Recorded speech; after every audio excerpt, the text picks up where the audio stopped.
नमस्कार दोस्तों, beginners point में आपका स्वागत है। अभी हम पढ़ रहे हैं 25 और नहीं 24 और 25 की करंट अफेयर।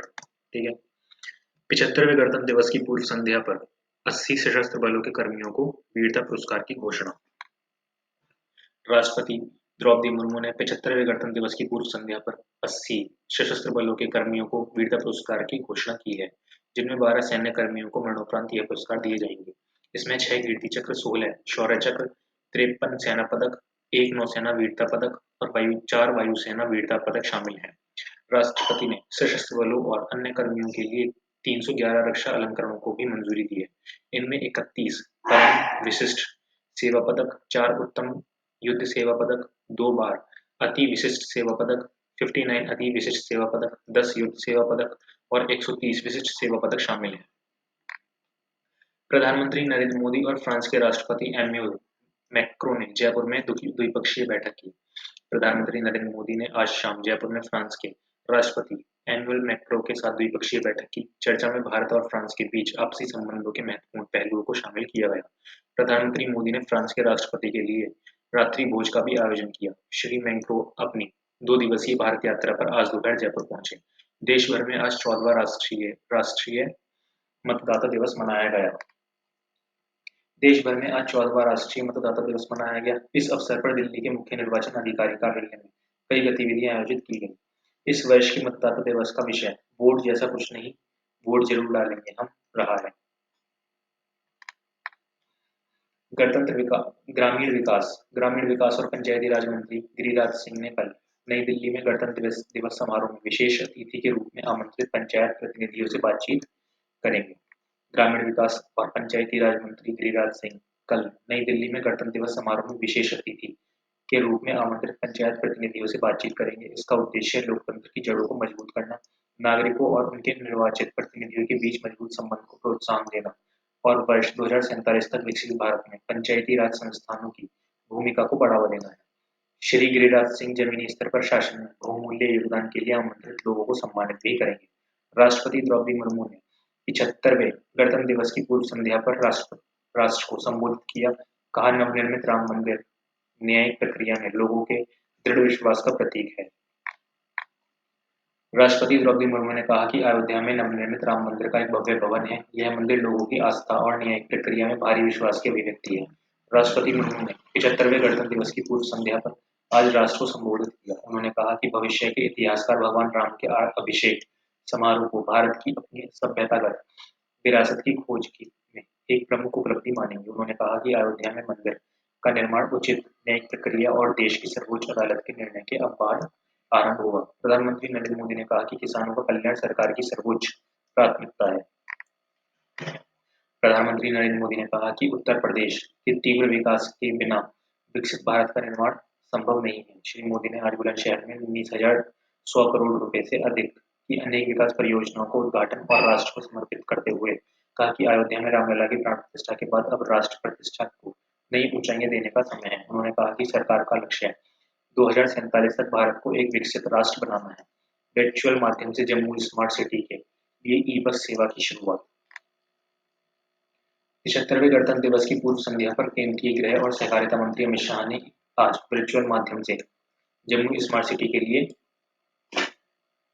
ई बस सेवा की शुरुआत की। हमारे संवाददाता ने बताया कि गृह मंत्री ने संयुक्त प्रतियोगी परीक्षाओं के माध्यम से चुने गए जम्मू कश्मीर के 209 उम्मीदवारों को नियुक्ति पत्र भी सौंपे और इस अवसर पर 885 अनुकंपा नियुक्ति पत्र भी जारी किए ताकि शहीदों और मेहनती कर्मचारियों के परिवार सम्मान का जीवन जी सके। फ्रांस के राष्ट्रपति एम्मेनुएल मैक्रों परेड में मुख्य अतिथि होंगे। राष्ट्र कल 75वां गणतंत्र दिवस मनाएगा। राष्ट्रपति द्रौपदी मुर्मू कल नई दिल्ली में कर्तव्य पथ से गणतंत्र दिवस परेड की सलामी लेंगी। फ्रांस के राष्ट्रपति एम्मेनुएल मैक्रों परेड में मुख्य अतिथि होंगे। समारोह में भारत की समृद्ध सांस्कृतिक विविधता, एकता तथा प्रगति, बढ़ती नारी शक्ति और सैन्य शक्ति को प्रदर्शित किया जाएगा। गणतंत्र दिवस परेड सुबह 10:30 बजे शुरू होगी और लगभग 90 मिनट तक चलेगी। राजधानी के डॉक्टर अंबेडकर इंटरनेशनल सेंटर में सूक्ष्म, लघु और मध्यम उद्यमी मंत्री नारायण राणे ने पीएम विश्वकर्मा योजना के लाभार्थियों से मुलाकात की। सूक्ष्म, लघु और मध्यम उद्यम मंत्री नारायण राणे ने आज राजधानी के डॉक्टर अंबेडकर इंटरनेशनल सेंटर में पीएम विश्वकर्मा योजना के लाभार्थियों से मुलाकात की। देश के पारंपरिक कारीगरों को संबोधित करते हुए उन्होंने कहा कि प्रधानमंत्री नरेंद्र मोदी के नेतृत्व में शुरू की गई योजना से देश के कारीगरों को अनेक पारंपरिक व्यवसायों को आगे ले जाने में मदद मिली है। प्रधानमंत्री नरेंद्र मोदी ने 14वें राष्ट्रीय मतदाता दिवस पर देश भर में पहली बार मतदान करने वाले मतदाताओं से बातचीत की। प्रधानमंत्री नरेंद्र मोदी ने कहा कि स्थिर सरकार बड़े निर्णय लेती है। उनकी सरकार ने दशकों से लंबित मुद्दों का समाधान किया है। राष्ट्रीय मतदाता दिवस के अवसर पर भारतीय जनता युवा मोर्चा द्वारा आयोजित नमो नव मतदाता सम्मेलन को वर्चुअल माध्यम से संबोधित करते हुए श्री मोदी ने कहा कि बहुमत की सरकार हो तो नीतियों और फैसलों में स्पष्टता दिखती है। प्रधानमंत्री ने उत्तर प्रदेश के बुलंदशहर में 19,000 करोड़ रुपए से अधिक विभिन्न विकास परियोजनाओं का शुभारंभ किया। प्रधानमंत्री उत्तर प्रदेश के बुलंदशहर में 19,000 करोड़ रुपए से अधिक की विभिन्न विकास परियोजनाओं का शुभारंभ किया। हमारी संवाददाता ने बताया कि ये परियोजना रेल, सड़क, तेल और गैस तथा शहरी विकास और आवासन जैसे महत्वपूर्ण क्षेत्रों से संबंधित है। रक्षा मंत्री राजनाथ सिंह और शिक्षा मंत्री धर्मेंद्र प्रधान ने आज नई दिल्ली में वीरगाथा तीसरे चरण के विजेताओं को सम्मानित किया। रक्षा मंत्री राजनाथ सिंह और शिक्षा मंत्री धर्मेंद्र प्रधान ने आज नई दिल्ली में वीरगाथा तीसरे चरण के विजेताओं को सम्मानित किया। कुल 100 विद्यार्थियों को विभिन्न श्रेणियों में पुरस्कार दिए गए। ये सुपर 100 पुरस्कार विजेता गणतंत्र दिवस परेड में शामिल होंगे। रक्षा मंत्री राजनाथ सिंह ने कहा कि भारत ने 2047 तक विकसित राष्ट्र बनाने का लक्ष्य रखा है और इस लक्ष्य को प्राप्त करने की बड़ी जिम्मेदारी बच्चों पर है। उन्होंने कहा कि बच्चे सर्वाधिक बहुमूल्य संपदा हैं जो देश का भविष्य गढ़ेंगे। केंद्रीय पर्यटन और संस्कृति मंत्री जी किशन रेड्डी ने हैदराबाद के ऐतिहासिक गोलकुंडा किले में ध्वनि और प्रकाश कार्यक्रम का शुभारंभ किया। केंद्रीय पर्यटन और संस्कृति मंत्री जी किशन रेड्डी ने कल शाम हैदराबाद के ऐतिहासिक गोलकुंडा किले में ध्वनि और प्रकाश कार्यक्रम का शुभारंभ किया। इंडियन ऑयल फाउंडेशन द्वारा वित्त पोषित है 3D प्रोजेक्शन शो पहले के स्थिर शो अलग एक मल्टीमीडिया अनुभव है। संयुक्त राष्ट्र महासभा के अध्यक्ष डेनिस फ्रांसीसी ने कहा कि संयुक्त राष्ट्र सुरक्षा परिषद में सुधार इसलिए आवश्यक है क्योंकि यह मौजूदा भू राजनीतिक वास्तविकता को नहीं दर्शाती है। संयुक्त राष्ट्र महासभा यूएनजीए के अध्यक्ष डेनिस फ्रांसीसी ने कहा कि संयुक्त राष्ट्र सुरक्षा परिषद में सुधार इसलिए आवश्यक है क्योंकि यह मौजूदा भू राजनीतिक वास्तविकता को नहीं दर्शाती है। नई दिल्ली में मीडिया को संबोधित करते हुए श्री फ्रांसीसी ने कहा कि संयुक्त राष्ट्र भू राजनीतिक अस्थिरताओं से निपटने में संयुक्त राष्ट्र सुरक्षा परिषद के प्रदर्शन से संतुष्ट नहीं है। यह परिषद अब तक शांति और सुरक्षा संबंधी निर्णय लेने में असमर्थ रही है। संयुक्त राष्ट्र सुरक्षा परिषद के अध्यक्ष ने अफ्रीकी संघ को G20 का पूर्ण सदस्य बनने में भारत की भूमिका की सराहना की। उन्होंने कहा कि अफ्रीका को भारत के इस समर्थन ने अंतर्राष्ट्रीय मंच पर इसके नेतृत्व को प्रदर्शित किया है। उत्तर रेलवे के मुख्य कार्यालय में आज 14वें मतदाता दिवस का आयोजन किया गया। उत्तर रेलवे के मुख्य कार्यालय में आज 14वें मतदाता दिवस का आयोजन किया गया। इस अवसर पर उत्तर रेलवे के महाप्रबंधक शोभन चौधरी ने रेल कर्मचारियों को मतदाता शपथ दिलाई और उन्हें जाति, धर्म, भाषा, समुदाय व अन्य बातों के बहकावे में न आकर निर्भीक रूप से मतदान करने के लिए प्रोत्साहित किया। न्यू शिलोंग टाउनशिप के विकास के लिए 3 परियोजनाओं की शुरुआत। न्यू शिलोंग टाउनशिप के विकास के लिए एक महत्वपूर्ण उपलब्धि के रूप में मेघालय के मुख्यमंत्री कॉनरैड के सांगमा ने सड़कों के बुनियादी ढांचे के विकास के लिए आज 3 परियोजना की शुरुआत की।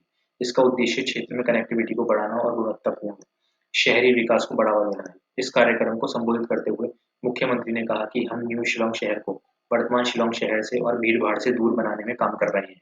केंद्रीय पेट्रोलियम और प्राकृतिक गैस राज्य मंत्री रामेश्वरम तेली ने आज अग्रतला के त्रिपुरा विश्वविद्यालय में राष्ट्रीय मतदाता दिवस पर नमो नव मतदाता सम्मेलन में भागीदारी की है।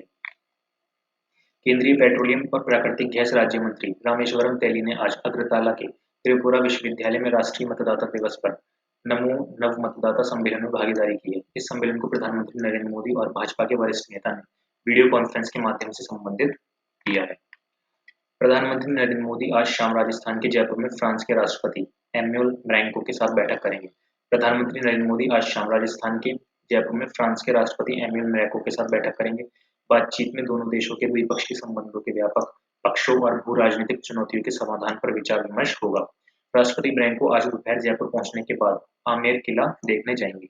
महाराष्ट्र के आतंक विरोधी दस्ते ने इस्लामिक सट्टे ISI से जुड़ी पाकिस्तानी महिला को वित्त पोषण और समर्थन देने के लिए नासिक शहर से 32 वर्षीय इंजीनियर को गिरफ्तार किया है। महाराष्ट्र के आतंक विरोधी दस्ते एटीएस ने इस्लामिक स्टेट आईएसआई से जुड़ी पाकिस्तानी महिला को वित्त पोषण और समर्थन देने के लिए नासिक शहर के 32 वार्षिक इंजीनियरों को गिरफ्तार किया है। गिरफ्तार किया गया व्यक्ति आयात निर्यात के कारोबार से जुड़ा है।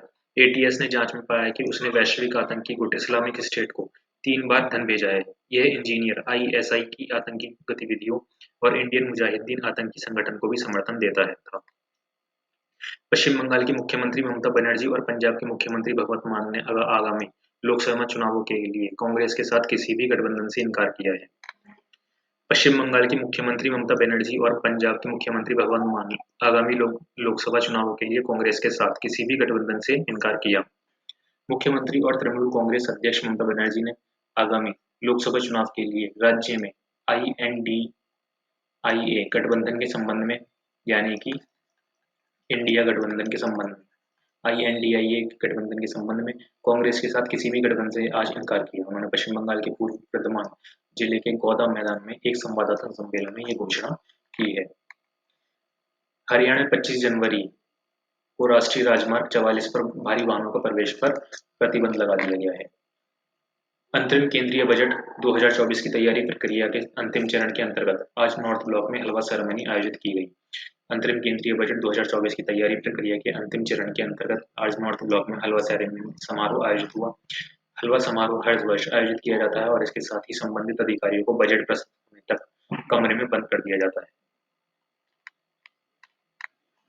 रक्षा मंत्रालय ने भारतीय तटरक्षक के लिए Mazagon dock ship builders limited से 14 तेज कशित पोत से अनुबंध पर हस्ताक्षर किए हैं। रक्षा मंत्रालय ने भारतीय तटरक्षक के लिए Mazagon dock ship builders limited के साथ 14 तेज गशित पोतों की खरीद संबंधी एक अनुबंध पर हस्ताक्षर किए हैं। इस अनुबंध की कीमत 1000 करोड़ रुपए से अधिक है। इन गश्ती पोतों का डिजाइन और निर्माण देश में ही किया जाएगा। Mazagon dock ship builders limited यह पोत 63 महीनों में सौंपेगा। Gujarat international finance tech city international financial services centre gift IFSC के अंतर्राष्ट्रीय एक्सचेंजों में प्रतिभूतियों को सीधे सूचीबद्ध करने की अनुमति है।